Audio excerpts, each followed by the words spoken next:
Hello students, now we are going to continue our next topic, regeneration.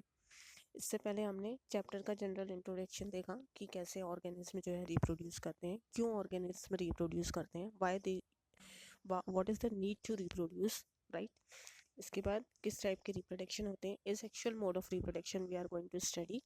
उसमें हमने देखा था कि बडिंग कैसे होती है ना, सॉरी, बाइनरी फिजन कैसे होता है, मल्टीपल फिजन कैसे होता है, ठीक है। अब रीजनरेशन देखो, many fully differentiated organism have the ability to give rise to new individual organism from their body parts.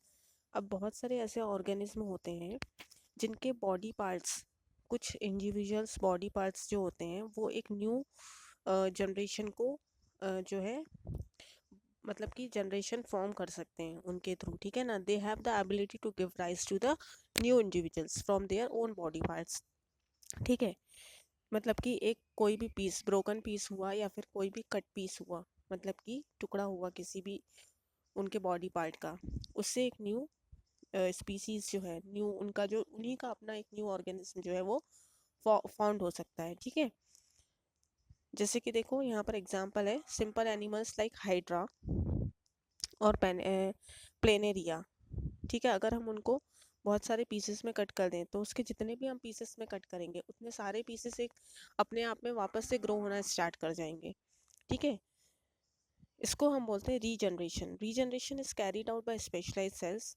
एक स्पेशलाइज्ड सेल्स के थ्रू रीजनरेशन की प्रोसेस होती है। These cells proliferated and make large number of cells. वो क्या होते हैं, proliferate होते हैं, मतलब कि डिवाइड होते हैं, डिवाइड होके बहुत सारे न्यू नंबर्स ऑफ सेल बनाते हैं, ठीक है। उनमें बहुत सारे वेरियस चेंजेस होते हैं, अलग अलग टाइप के टिश्यूज़ होते हैं, सेल्स होते हैं, ठीक है। देखो जैसे कि अब अलग अलग टाइप की रीजनरेशन हो सकती है। जैसे यहाँ पर रीजनरेशन ऑफ प्लेनेरिया दिया हुआ है। इससे ये एक सिंगल प्लेनेरिया है, इसके 3 डिवीजन कर दिए हैं, ठीक है। तीनों ही डिवीजन वापस से ग्रो होना स्टार्ट हो रहे हैं और एक न्यू प्लेनेरिया जो है फॉर्म कर रहे हैं, ठीक है। इस तरीके से रीजनरेशन होता है। नेक्स्ट है बडिंग। देखो हाइड्रा जो है, रीजनरेटिव सेल होते हैं हाइड्रा में, जिससे कि एक न्यू हाइड्रा का जो प्लांट है, एक न्यू हाइड्रा जो है वो मतलब कि ऑब्टेन हो सकता है, ठीक है।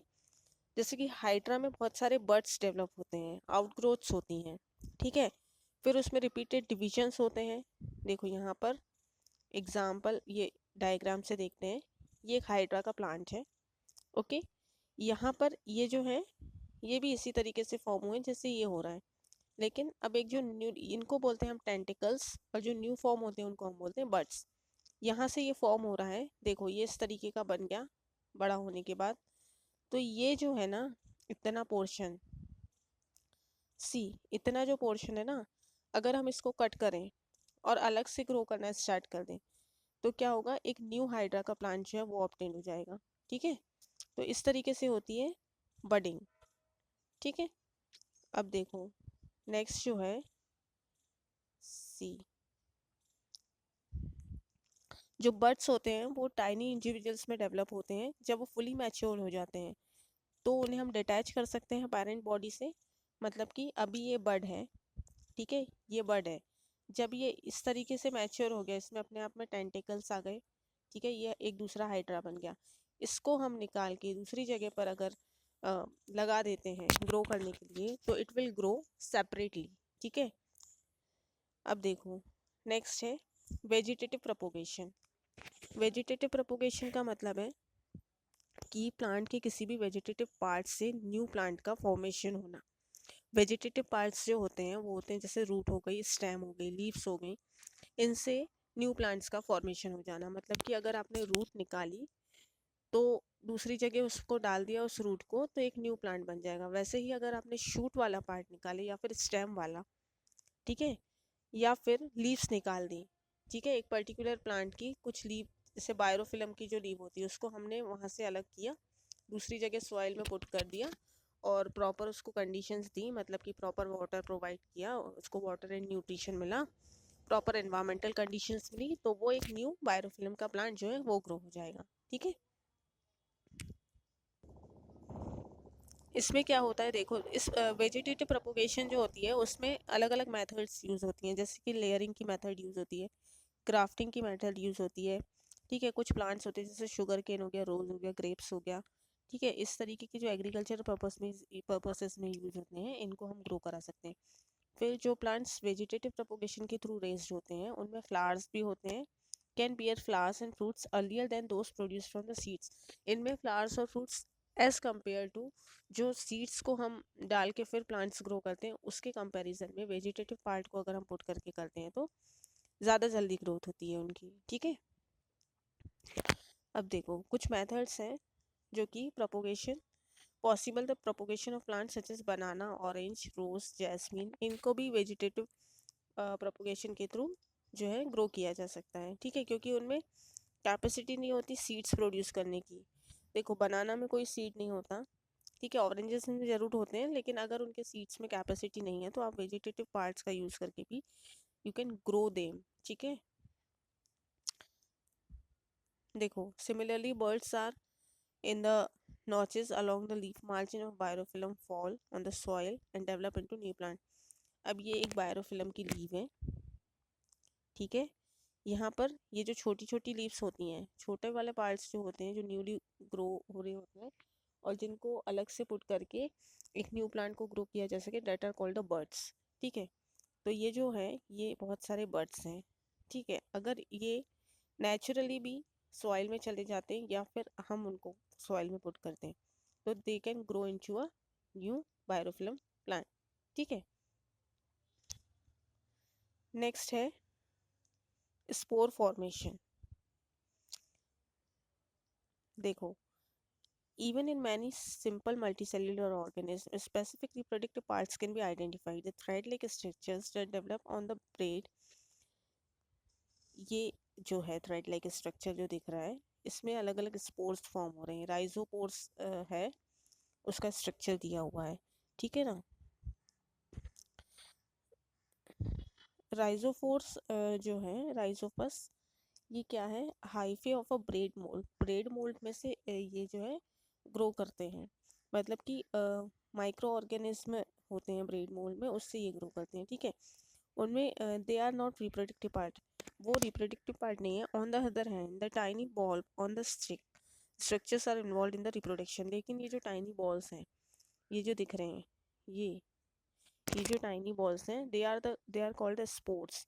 ठीक है, स्पोर फॉर्मेशन से भी जो है एक न्यू जो बिगनिंग है वो हो सकती है। ठीक है, the balls of the sporangia which contain cells or the spores that are eventually developed into the rhizopus individuals।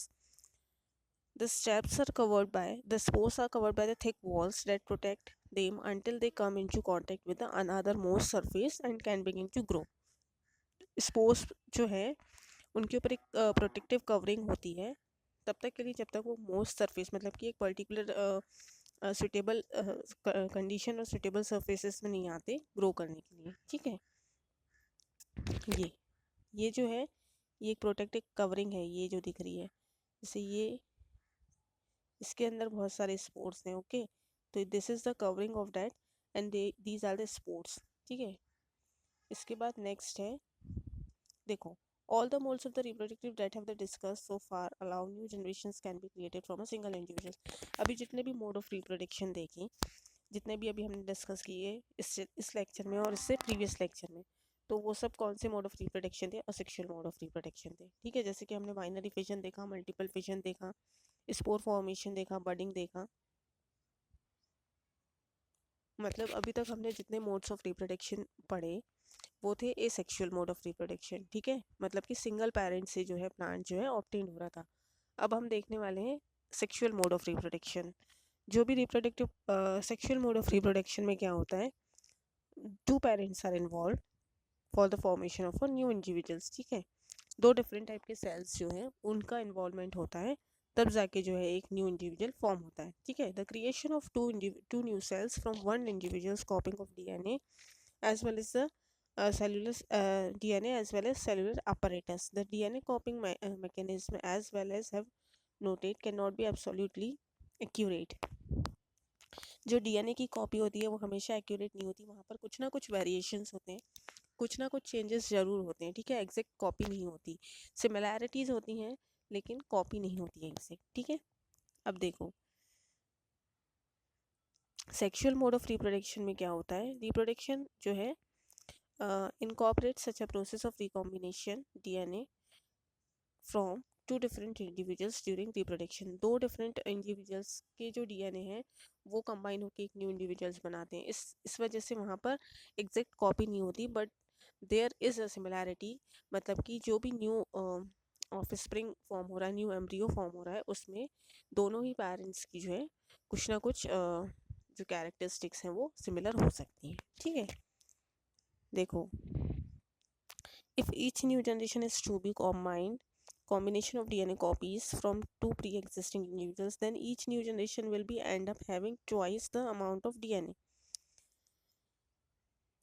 मतलब कि डीएनए की अगर एग्जैक्ट कॉपी हो जाएगी तो क्या होगा, प्री एग्जिस्टिंग इंडिविजुअल्स में अगर न्यू जनरेशन जो है एंड अप हो जाएगी जल्दी, है ना, लेकिन कुछ ना कुछ उसमें वेरिएशंस होते रहेंगे। क्यों होना चाहिए वेरिएशंस, देखो कि अगर बिल्कुल एग्जैक्ट कॉपी चलती आ रही है तो क्या होता है कि कुछ ना कुछ डिफेक्ट हो सकता है, पेरेंट दोनों ही पेरेंट में कुछ ना कुछ डिफेक्ट हो, लेकिन अगर वो सारे के सारे पास होते जा रहे हैं न्यू जनरेशन में तो that will be more something difficult, है ना। इसलिए वहाँ पर क्या होता है कि उस चीज़ को डिफ़िकल्टी हो सकती है, वेरिएशंस होंगी तो कुछ इम्प्रूवमेंट्स होंगे, हेल्थ इम्प्रूवमेंट हो सकते हैं, ठीक है ना, और कैरेक्टरिस्टिक्स में इम्प्रूवमेंट होना, बहुत सारी चीज़ों में जो है इम्प्रूवमेंट होने लगते हैं, ठीक है। अब देखो सेक्सुअल मोड ऑफ रिप्रोडक्शन में क्या है कि जो भी न्यू जनरेशन है, if the zygote is to grow and develop into an organism which has highly specified tissue and organs, then it has have specific stores of energy for doing this। देखो new generation को form करने के लिए जो zygote है जो कि grow कर रहा है, धीरे धीरे न्यू इंडिविजुअल्स में कन्वर्ट हो रहा है, उसको सिर्फ एनर्जी ही की ज़रूरत नहीं होती, it has to have sufficient stores of energy for doing this. मतलब कि एक सफिशिएंट एनर्जी की ज़रूरत होगी ये सब करने के लिए, ठीक है। बहुत सिंपल ऑर्गेनिज्म जो होते हैं उसमें क्या होता है, जो दो जर्म सेल्स होते हैं ना वो बहुत ज़्यादा एक दूसरे से डिफरेंट नहीं होते, कुछ कुछ सिमिलैरिटीज़ होती हैं, ठीक है। बट जो बॉडी डिज़ाइंस होती है वो ज़्यादा कॉम्प्लेक्स होती है। जैसे जर्म सेल्स जो होते हैं वो स्पेशलाइज्ड होते हैं। एक जर्म सेल होगा लार्ज होगा जिसमें फूड स्टोरेज हो सकता है, तो दूसरा क्या होगा लाइकली थोड़ा स्मॉलर होगा और कैसा होगा, मोटाइल होगा। मोटाइल से मतलब है कि उसमें मूवमेंट होगा, मतलब एक जर्म सेल ऐसा होगा जिसमें मूवमेंट नहीं होगा, वो वहाँ पर स्टेबल रहेगा, तो दूसरा जो सेल है वो मोटाइल मूव होके जो दूसरा उसके अपोजिट सेक्स में एंटर होके इस तरीके से जो है रिप्रोडक्शन की प्रोसेस को कंटिन्यूटी मिलेगी, है ना।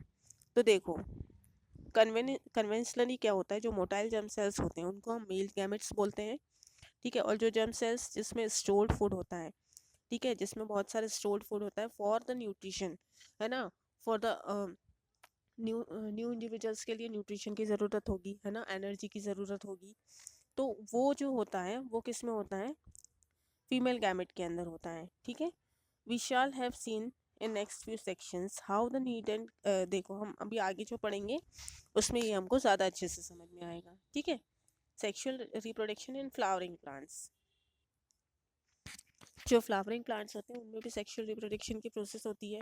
देखो जो एंजियोस्पर्म्स होते हैं ना, जो फ्लावर्स के अंदर एंजियोस्पर्म प्रेजेंट होते हैं, ये आपने पहले भी स्टडी किया होगा प्रीवियस आपकी क्लासेस में, जैसे मे बी 7th और 8th 6th 7th, ठीक है।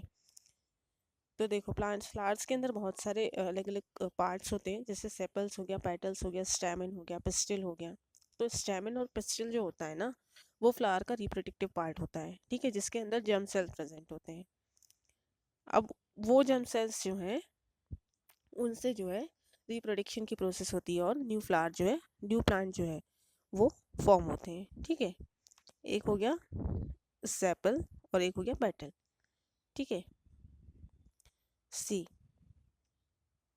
स्टैमेन और पिस्टिल, तो देखो स्टैमेन ये पिस्टिल वाला पोर्शन है पूरा, ये जो आपको दिख रहा है ये, उसके अंदर पिस्टिल के अंदर 3 पार्ट्स हैं, स्टिग्मा, स्टाइल एंड ओवरी, ठीक है।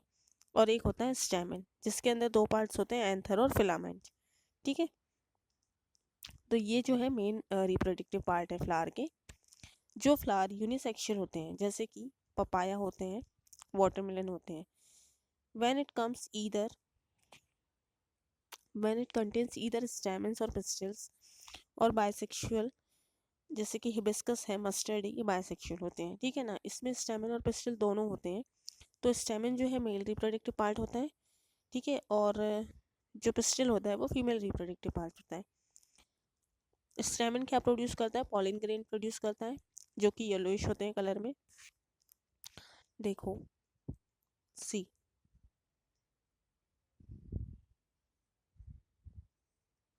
ये स्टैमेन है, इसमें ये जो पार्ट होता है हिबिस्कस मतलब कि जासून का जो फूल होता है, ठीक है, उसकी बात हो रही है यहाँ पे।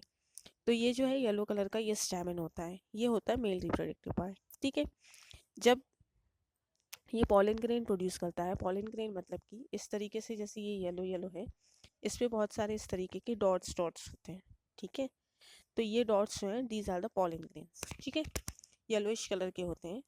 तो येलोइश पाउडर जो है वो हमारे हाथों पर स्टिक हो सकता है, ऐसा पाउडर होता है, ठीक है, जब हम स्टैमेन को टच करेंगे तो।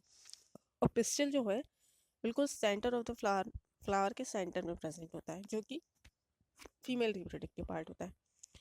उसके 3 पार्ट्स होते हैं, एक स्वेल ऑन बॉटम होता है जिसको हम ओवरी कहते हैं, मिडिल एलोंगेटेड पार्ट होता है जिसको हम स्टाइल बोलते हैं, और टर्मिनल पार्ट होता है जो कि थोड़ा सा स्टिकी होता है, उसको हम बोलते हैं स्टिग्मा। सी, ये है, ये किसके पास है, स्टैमेन के आसपास है। ये स्टिकी होता है तो इससे स्टिग्मा जो है, इससे जो ये पॉलिन ग्रेन्स होते हैं ये इससे स्टिक हो सकते हैं, ठीक है। ये वाले पार्ट्स नीचे क्या है, ये स्टाइल है, ये एक ट्यूब तरीके का कंसीडर कर सकते हैं हम, ठीक है। और ये किससे इंटरकनेक्टेड रहता है, सी, देखो ये इंटरकनेक्टेड है ओवरी से, ठीक है। तो यहाँ पर जो पॉलिन ग्रेन्स हैं वो इससे स्टिक हो जाएंगे, धीरे धीरे धीरे धीरे ये स्टाइल के थ्रू कहाँ पहुँच जाएंगे, ओवरी वाले पोर्शन में पहुँच जाएंगे। इसके बाद प्रोसेस होगी रिप्रोडक्शन की स्टार्ट, ठीक है। तो देखो see, the ovary contains the ovules and each ovule has an egg cell. Ovary के अंदर ओव्यूल होता है जिसके अंदर एक एग सेल प्रेजेंट होता है, ये ओवरी का अलग से डायग्राम है, ठीक है। Germination of the pollen grain on stigma, यहाँ पर देखो पूरा अच्छे से बताएं कि किस तरीके से जर्मिनेशन होता है।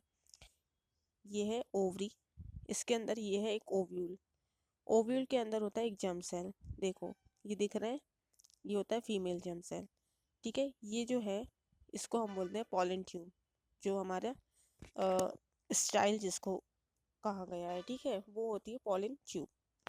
यहाँ पर एक पॉलन ग्रेन जो है ग्रो हुआ, ठीक है, ये वाला शॉर्ट था, ये नीचे नहीं जा पाया, लेकिन ये स्टिग्मा से अटैच होते हुए ये मेल जर्म सेल्स हैं जो नीचे की तरफ जा रहे हैं पॉलन ट्यूब के थ्रू, कहाँ पर एंटर हो रहे हैं, ये जा रहे हैं ओवरी में एंटर हो रहे हैं, और फीमेल जर्म सेल के वहाँ तक जा रहे हैं, ठीक है।